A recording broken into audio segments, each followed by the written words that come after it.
ভারতবর্ষের ইতিহাসে গরু জবাইকে কেন্দ্র করে নানা সময় দাঙ্গা হাঙ্গামা রক্তপাতের অসংখ্য ঘটনা ঘটেছে।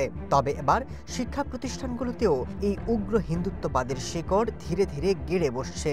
সম্প্রতি দিল্লি বিশ্ববিদ্যালয়ে গণতন্ত্রের সেমিনার বাদ দিয়ে গরু কল্যাণ সম্মেলনের প্রচারে অংশ নিতে নির্দেশনা আসার পরপরই শুরু হয়েছে নানা বিতর্ক। সিএনএনের হাতে আসা ইমেইলের একটি কপি অনুযায়ী গেল ৩১শে অক্টোবর সেমিনারটি বাতিলের সিদ্ধান্ত ঘোষণা করা হয়। সেই দিনই বিশ্ববিদ্যালয়ের ডিন বলরাম পানি অধ্যক্ষদের একটি নির্দেশনা পাঠান।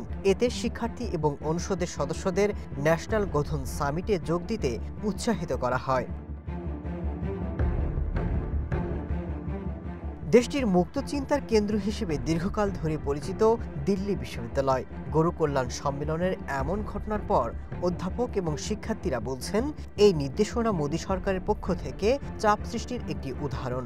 ধর্মনিরপেক্ষ মূল্যবোধের উপর প্রতিষ্ঠিত গণতন্ত্রে হিন্দুত্ববাদকে চাপিয়ে দেওয়ার চেষ্টা করা হচ্ছে বলে তাদের অভিযোগ।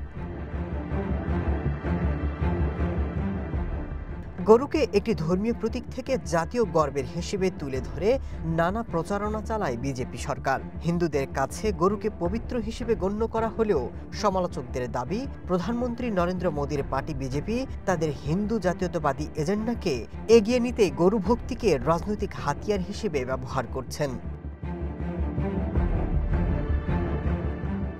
Masud Rana, one international desk.